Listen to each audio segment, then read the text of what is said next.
upcoming trip here. I repaired my guitar case. It's upstairs right now atop the motorcycle shop. But I repaired my guitar case with roofing tar. I hope that it'll work. It looks good. Hopefully it'll hold. I mean, it stuck to it real well. It was like half-dried roofing tar on my hard shell case. It dried real well and it stuck to it real well. So I'm just hoping that it'll keep it from wearing through again. I got my as you can see here, I got my Go Cam mounted. I mean, I didn't do it, but it's done now. So, wait, I forgot I could do that. So that's mounted now there. I got me some new bags put on that aren't ratchet strapped on or bungeed on. You know, that's where my guitar goes. I'm about ready to go up and get my case to see how it fits. We adjusted it a little bit.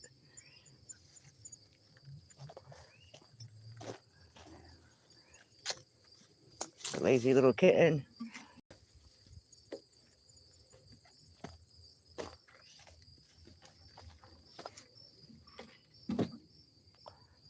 So, yep, that's about as ready as my bike gets. I got to pack everything on it yet.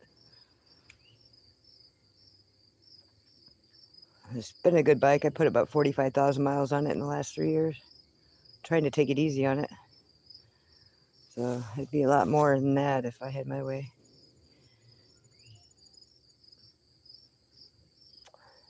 I'm about to put about 1,000 miles on it for this tour.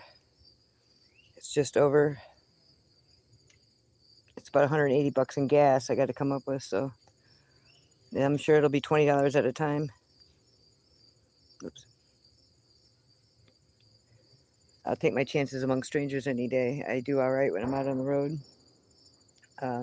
People will just walk up to me and help me a lot of times. They'll be like, "Do you need some gas?" I'll be like, "How'd you know?" "Oh, I could just tell," they say. I guess I'm very animated. Who knows? Who knows what it is?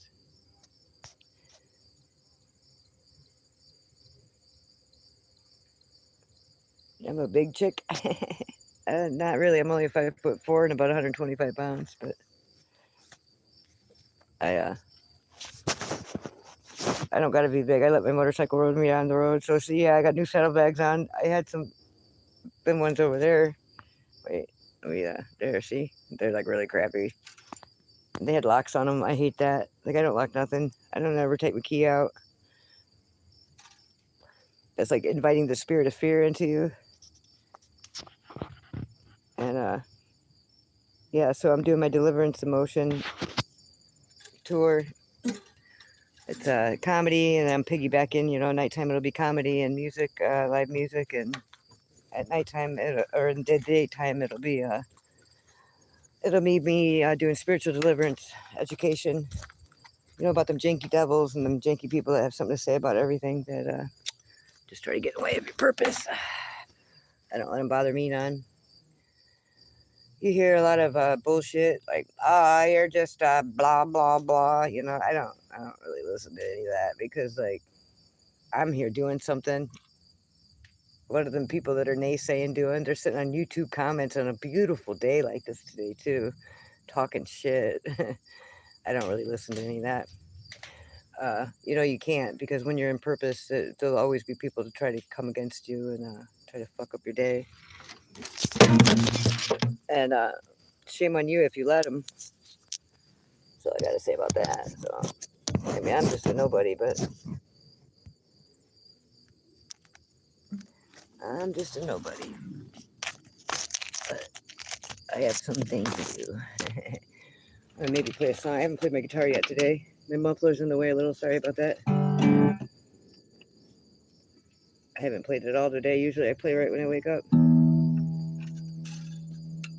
And then I gotta pack my bike.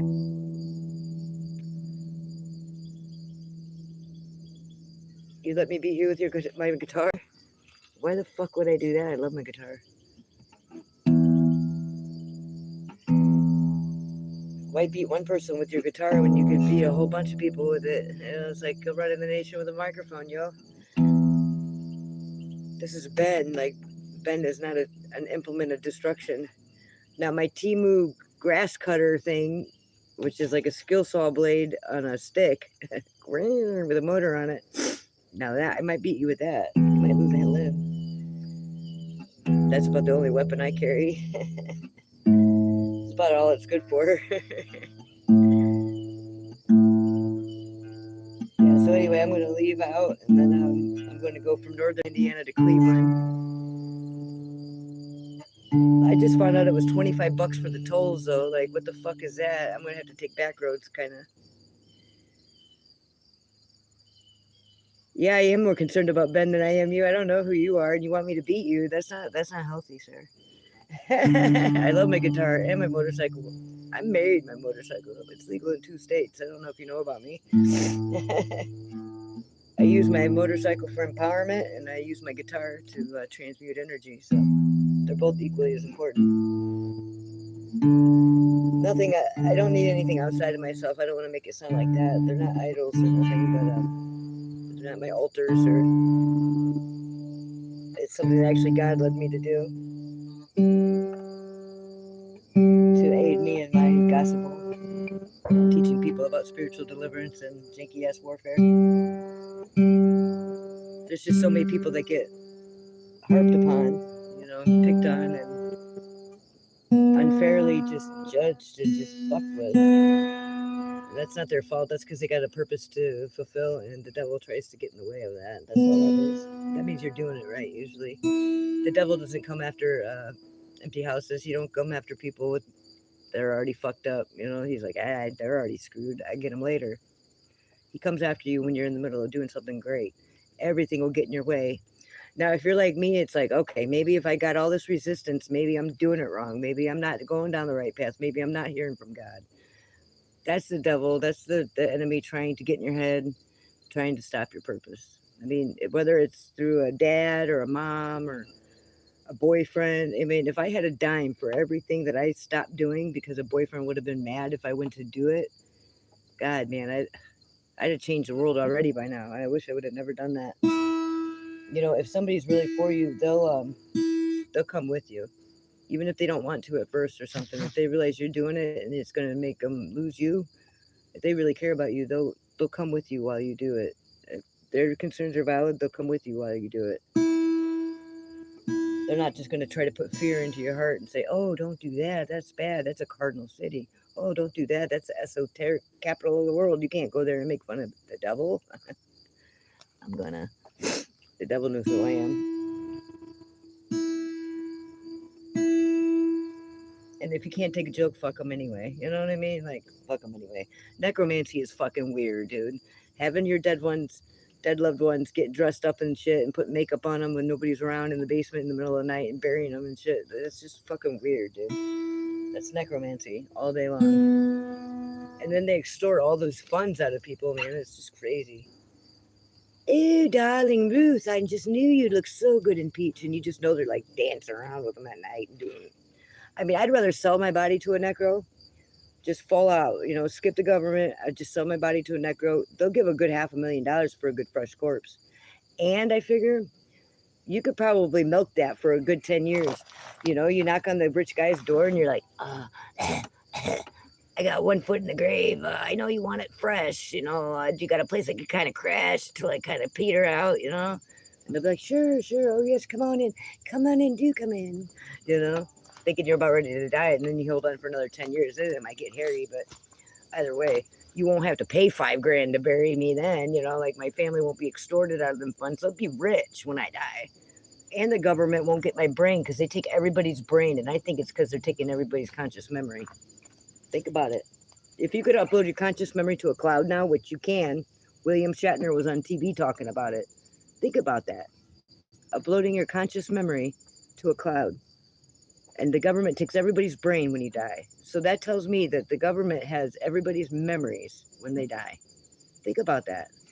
If the government had everybody's memory, since that technology's been up for like 20 years, just guess, because it's on TV now. So it's been around for 20 years then. If they had everybody's memory that died, in a database or whatever, imagine that. They got everybody's secrets, everybody's everything. That's pretty powerful shit. And I don't want them to have mine. I want to spontaneously combust when I die. But if I do die and I still have my brain intact and everything when I die, then I certainly don't want the government to get it. I'd rather just donate myself to a necro and make a bunch of cash. It's my body, it's my right, right? They always talk about, it's my body, it's my right. Well, when I die, it's my body and my right to go where I want to go, and I'd rather have some homosexual, weird, necromancer weirdo take me than the government steal my shit and do all that other stuff anyway on the fly and on the side in secret. Well, thank you, Sandra. That's very encouraging. Is what I do is I make fun of the devil usually. That's what I do. And I protect the little guys, the underdog. I don't care if I agree with what they do or not. Like, I still protect people that aren't in the room or maybe are at a disadvantage. The song is called Frontline Winds.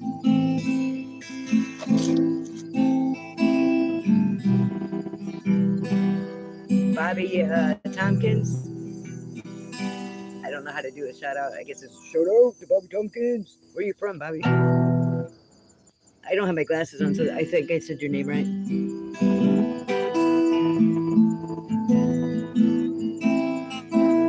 Want me to write a song about you?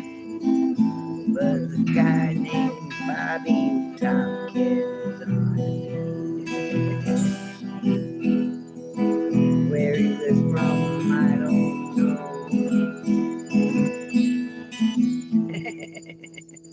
Yeah, anyway, where are you from, Bobby? I'm from northern Indiana. The song called Frontline Winds, anyway. It's about 60-mile-an-hour frontline winds coming towards Indiana.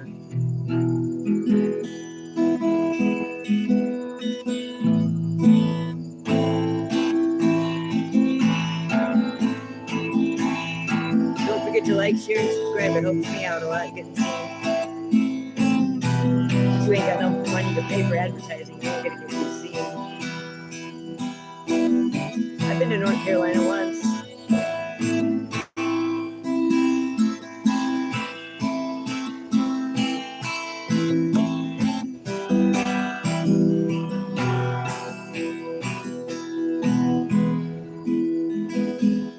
Thanks, man. That's cool. I'm about ready to go on the road.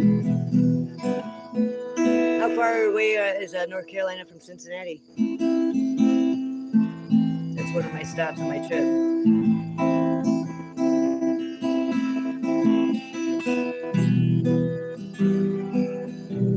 So if you don't know about me, I'm a motorcycle enthusiast. I carry my guitar with me everywhere I go. I write all my own songs. I can't play Row, Row, Row Your Boat. Even if you paid me $1 million, I couldn't play somebody else's music. I'm here on this earth to create, and I take it real seriously. I do comedy, I create. I'm a writer by trade, a songwriter, an artist, multimedia artist. I'm not that good at art, but I do my own sort of art, I guess. And I did my 20 years of the Matrix and raising family and children and stuff, and now I'm all by myself in the world. I think that's important for us to listen to what God wants us to do. I've been on that divine path for a long time. The last 3 years real hardcore. I don't know where my money comes from, or I'm debt free, so I don't have a lot of bills, and I rent a Honda, so it never breaks down. But it gets hard sometimes to keep the faith, especially when I'm being called to cardinal cities that are the esoteric capitals of the world, and I'm making fun of the devil.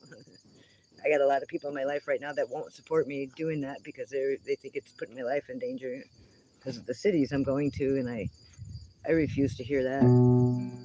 There's a lot of people that live in the cities. If it's too dangerous for me, it's too dangerous for them too.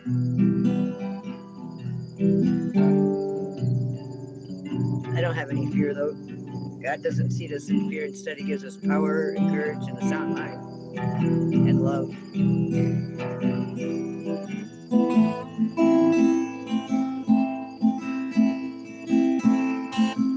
You're a Cancer? Is that what you're saying? I'm a Pisces. I rebuke Cancer. Not you, like as a sign, but like Diabetes.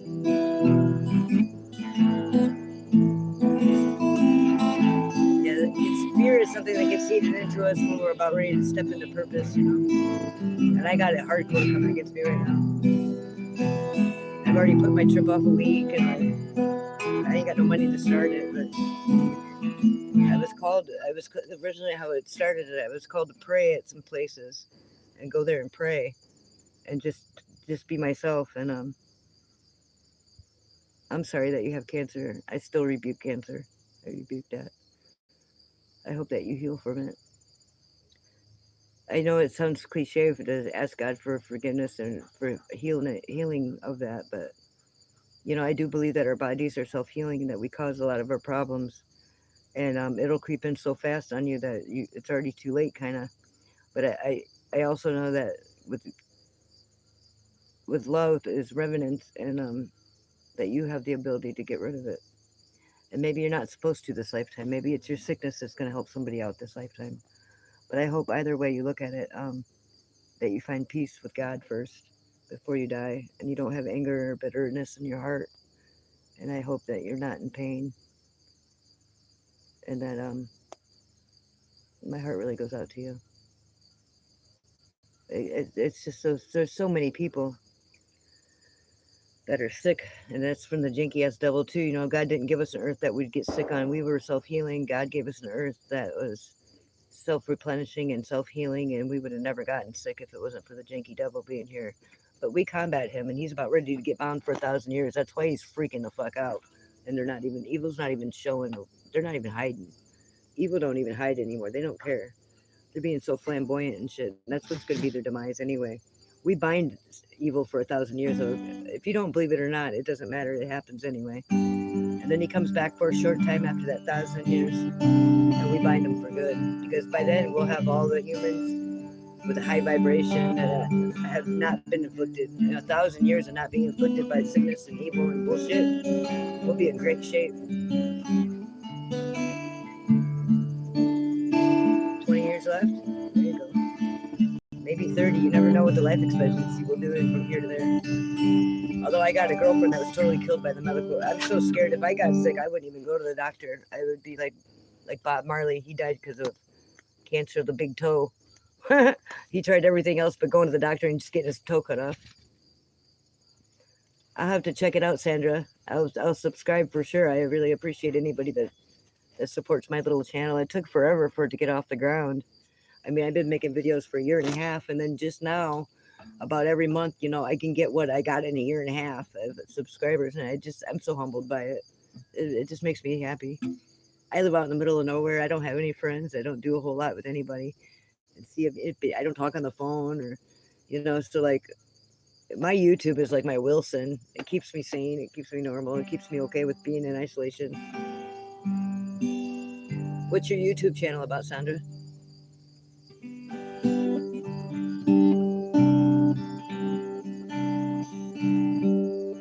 Well, thank you, Bobby. I'll be your friend too.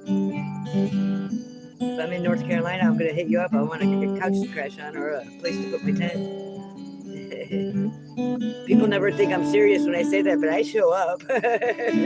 That's how I got to where I live now. Oh, you could come here. I don't think you really thought I would. I've been here for 3 years. I'm a good friend to have. A little absent-minded at times and things, but I'm a good person.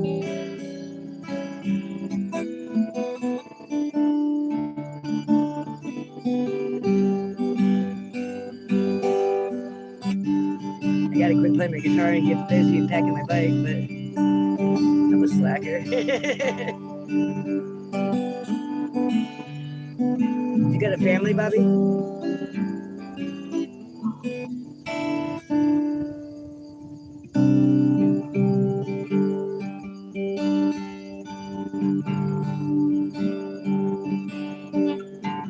Yeah, that's kind of how I am too.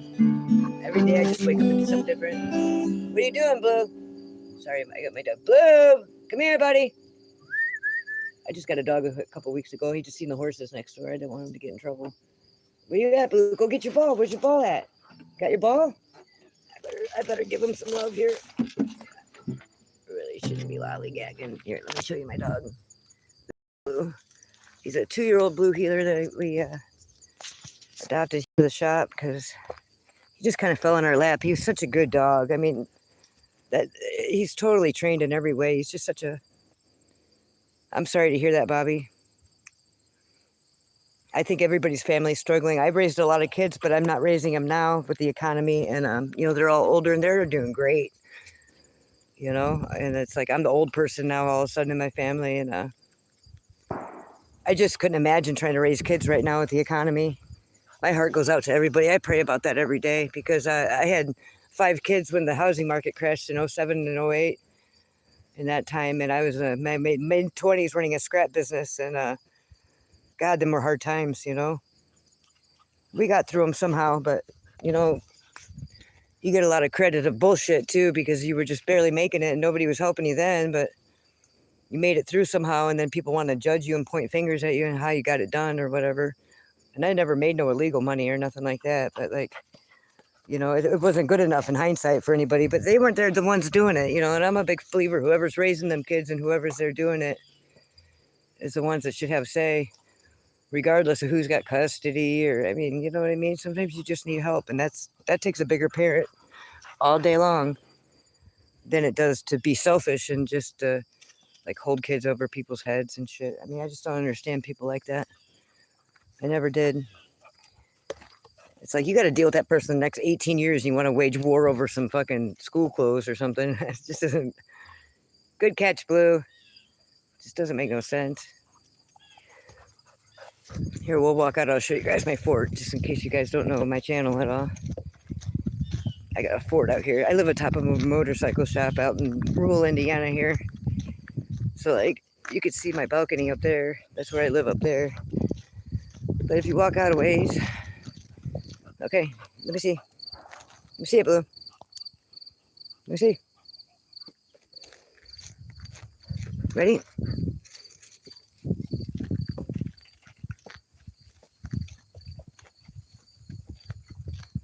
Yeah, so anyway, if you walk out here a ways... But I can't ride my motorcycle and I couldn't play my guitar because it was cold outside. I started building my stick fort. I've had several in the past. This is my fort here. I abandoned this one because my main tree right here, it started leaning towards the entrance quite a ways, like several feet since I started building it. I just started this year. This is just downed wood. So like, this was all down wood and I just turned it into my fort. And it goes out in the woods here. This was all like sticker bushes. Don't mind my tarp. If you look at, you know, in there, like it was impassable. That's all stickers and it was just a bunch of woods that you couldn't do nothing with. But now you could actually walk in here. It's a fairly big couple rooms. And I did it with all just sticks, you know, and weaved them. And if you actually look at it, I don't know if you can. Like I said, I totally abandoned it a while back and started building another one across the way. This is strong shit, though. You could be in this in a tornado and you would be good to go. Let me zoom out a little here. Let's see. Da-da-da. So it's just kind of hidden away in the woods here at the motorcycle shop. And then over here. So like I had that tree that started leaning, my main tree. Where'd it go? This tree right there. Look at my dirty guitar finger. Anyway, that tree right there, it started leaning towards the entrance real bad. I was afraid it's going to fall down on the entrance. I kind of felt like somebody energetically masturbated in there too. Like I hadn't been going in there like I normally do. I didn't know why. I just felt like something changed. And then the next day, that tree had went from like this to this. I was like, I knew it. So I just, you know what? I said, fuck it. And so I started building this one. I made a platform for my tent. Don't mind, it looks kind of goofy right now because my tent's not on it. But that's my platform for my tent. And then I put my swing up and I just started it, really. I haven't done anything with it yet. I just kind of started marking out where I wanted it to go and stuff. So I can hang out back here. We already had all these piles of wood dumped here. So, you know, I'm utilizing it. I figure when it snows, it'll be real cool. It'll be like a little fort. You know what I mean? It'll be it'll like snow bunker it in. So I thought that would be kind of cool. So anyway, really got to get my bike packed so I can get on the road. I'm gonna leave with $23. That's how much I got for my trip to go. I don't know, $180 worth of gas, and I have a habit of smoking. Although cigarettes went up in price in Indiana, I don't know if they did everywhere else, but so instead of the only thing I could do really is just buy cigarettes every other day, and then I'm saving $1 technically if I do that. I know it doesn't seem like it, but I am, because I was smoking a pack a day. I've always have. It's been hard for me to do that, but that's how I've been dealing with that crisis. Because they're almost $10 a pack for a generic pack of cigarettes now in Indiana, which is bullshit. Let us die with lung cancer in peace. I mean, hell. Yeah, I'm glad that the kids aren't smoking like they used to, you know, like we did. I didn't start smoking until I was 18, but I got a good almost 30 years under my belt now. So I just been buying them every other day. And I'll wait until that hour or two. I'm like, oh, it wasn't until 5 o'clock. Every now and then I'll cheat and like 8 a.m. the next morning. I'll be like, it's the other day. Yeah, I know I'm cheating though, you know what I mean? But like, I really do try to wait. If it's 5 that I buy them, then I try to wait till the day after next at 5 or something to buy it. Cigarettes are bad for you. It's a stupid fucking habit anyway. Don't get you high. Don't make you feel better, you know, whatever. I always liked smoking though. Gives you something to do with your fingers and stuff. I'm like a real fidgeter at times. I know how not to fidget though, so it's nice when you're trying not to fidget and you can still do something. I usually just disappear and play my guitar. That works out pretty good for me too. I'm not real good with social settings. I do well in them, but like the whole time I'm freaking out in my mind, you know. So there's my bike. I got my new bags on there. This is where my guitar goes back here. I put it up right there and I just strap it. 2 straps go on it. And it skirts down the road with me. It was a lot better than carrying it on my back. Carrying it on my back got old pretty quick. You know, it tugs on you, it moves around, your straps start loosening up, you know, your guitar wants to flop to one side. It just got to be too much. So I come up with this rig here. So like, yeah, this rig here. So I got 2 back fenders. Wow, that looks really crooked. Looking at it like that. I just got them bags on yesterday. They look crooked. I guess it's just the way it's parked, maybe. Doesn't one look way down than the other? Anyway, my guitar goes back there, and it rides really good back there. Actually, there's no wind resistance or anything like you would think, like it was on my back. You know, I would have heavy winds and stuff, and it'd be like trying to pull me off. You know, so I don't know. We'll see how it works out. I've been running my back fender rig for a long time. I'm the only bike you'll see with 2 back fenders and not a trike. People are like, I'll just get a sidecar. I'll just get a... I'm like, that's too many wheels for me, bro. I'll figure out a way. People put whole fat chicks on the back of motorcycles, for God's sakes. I'll figure out a way to get my dog on there with me, too. You watch. I hate leaving without him. I hate being on the road without him. It makes it really hard. I wanted somebody to cuddle with at night, you know, and it helps me watch out things. If I'm at somewhere dispersed camping, middle of the woods, a little bitty girl that I am, like, you know, I got just me and my motorcycle out there, and it'd just be easy to perpetrate me. A dog would really help that, you know. You ain't gonna get up on my tent with a dog in it, you know what I'm saying? Me, when I go to sleep, I can go to sleep anywhere. I go to sleep, I actually fall asleep on my bike sometimes, so I'm nomadic like that. But like a dog would really help me out as far as security purposes. But I did find a thing. It's like an old Harley. I don't know what it came off of, but it's like a bitch seat that folds in and out from the sides and things like that. And I got it, and I was like, the person was just joking with me, and they put it up to my bike. They're like, oh, you need that. And I'm like, But then I pictured my dog, Blue, on the back seat of my bike in that thing with his goggles on. I was like, I want it. He goes, really? I don't have it here yet. I got to get it here. It's about 20 minutes away from here at a house. But yeah, I think I can make it work. Like I said, they get a whole big old fat chicks on the back of motorcycles. Why can't I get my dog? They said the same thing about carrying my guitar when I said I was going to carry my guitar everywhere I went. And I was new at writing too. Like, yeah, good luck with that. You know, and everywhere I went, every time I went to the gas station, everywhere I went, I took it with me, and I still do. for the most part. I slack a little bit now, but I take it with me every time I go anywhere, so it's not weird or strange to carry my guitar with me when I have it. It's not like a big event, like that's how people wreck their big event, because they're not used to carrying their guitars. They can maybe, but they don't unless they got some big event to do, say. That's how you get fucked up. I carry it every day on all the little days, all the little times, all the little trips, you know what I mean? And then when I go on the big event, I'm nervous about enough things already. My guitar being on my bike isn't going to be one of them then. And that's worked out really well for me. That served me very well. And it pisses everybody off too. Don't ask me why. It'll piss people off when I say, hey, I'm going to get a Red Bull, and I leave off on my bike and I got my guitar. And they're like, well, what do you need your guitar to go to get a Red Bull for? It's kind of funny. I just laugh it off because it's my money, it's my bike, it's my Red Bull, it's my house, whatever, you know what I mean? Like, they don't have no right to say that. I'm not trying to be a disobedient woman over here up in the rule of the sticks, but that's just how that goes. You wouldn't believe how many people are like thrown off by it, like, oh, what do you need your guitar for it again? I said, well, who knows? Who knows? If I get stopped by a train, I got to sit there a half hour. I can sit there and play my guitar. If I go to the store and all their computers are down, I got to wait 10 minutes to get my money back or my change back. I can sit there and play my guitar.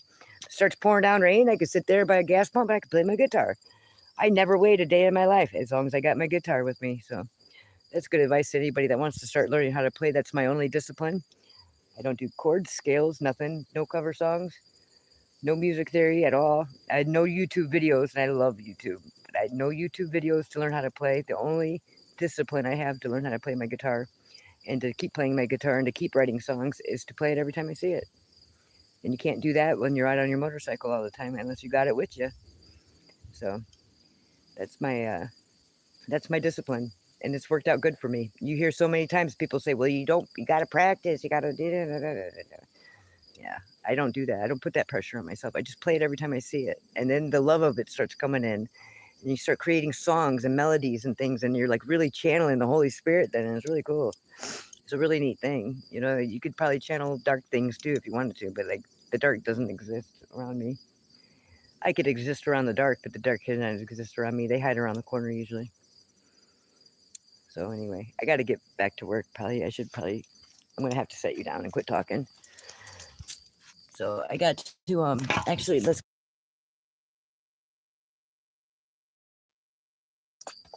I'm going to go get my guitar case here upstairs. And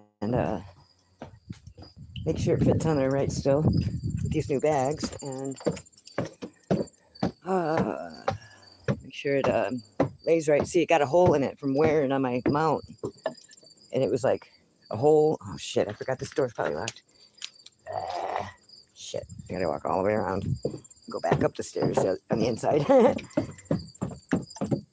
We got little kittens everywhere. And they like open up the door and scratch the door open. Hey, Blue, what do you do? Go on in. Get your ball and go in.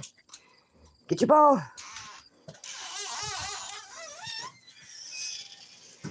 All right, let's see here.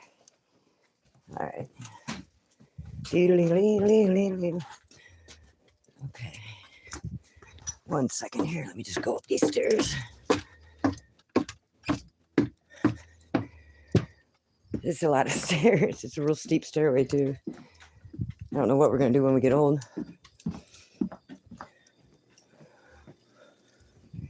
Okay. So, yeah, see, I fixed my guitar case with roofing, blacktop roof stuff. I don't know. It was like half dried.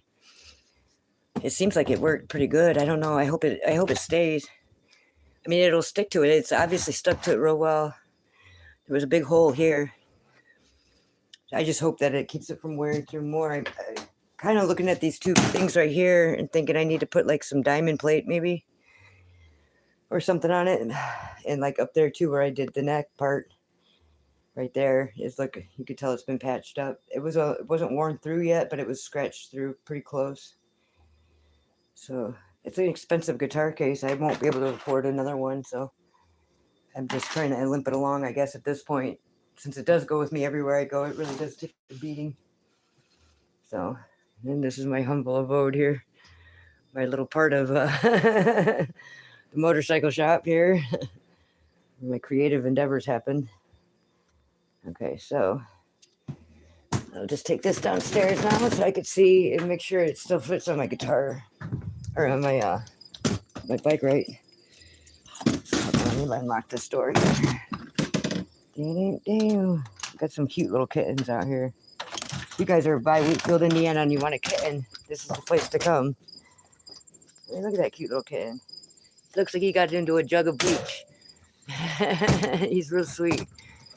Hi, little buddy. Hi.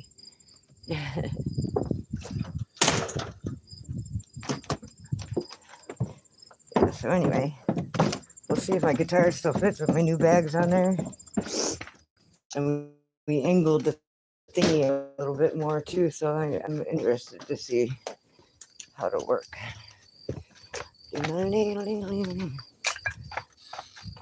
This was my original design here. I had my motorcycle, my resident motorcycle mechanic here help make it to life. If you see here, I had my taillight was there, my license plate was there, so we just moved my taillight to this side of the mount thing that we put on and put the license plate there as well. So when I got my guitar on my bike, you can still see all my lights. And then I got my turn signals down there. They actually project the turn signals onto the ground at nighttime, so that's really cool. I don't got to worry about nothing blocking them or something from the backside. So we'll just kind of go and see how it works. Okay, wait. There we go. Let me put you right there, maybe, I don't know.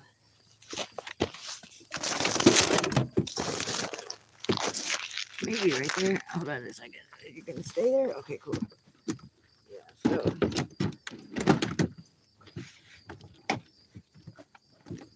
Oh yeah, that'll be real good. That'll be real good.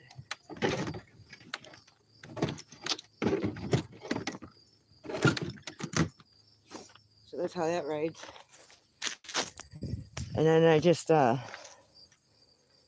put a strap around the top here to my bitch bar, and then a strap goes around the side. Actually, the one that pushes it down is the most important. You see how there's all that space there? I didn't quite use the right size fender, which is cool. I could shove something in there when I'm riding. But yeah, that'll work out real nicely. So until next time, I'm going to get off here so I can get some work done. The Angel of Authenticity reminding you to get real and to stay that way. And thanks for the support, guys. And if you feel the urge to help me out, even $1 or $2 helps. Sow into my seed of my mission to do deliverance in motion, to pray at some cardinal cities, and to do comedy and bring awareness to necromancy type burial practices. If you feel it in your heart to sow into my ministry, please do so. The cash tag is in the description box, or also you can get me on PayPal at angelofauthenticity@gmail.com. Till next time, get real and stay that way. Wow.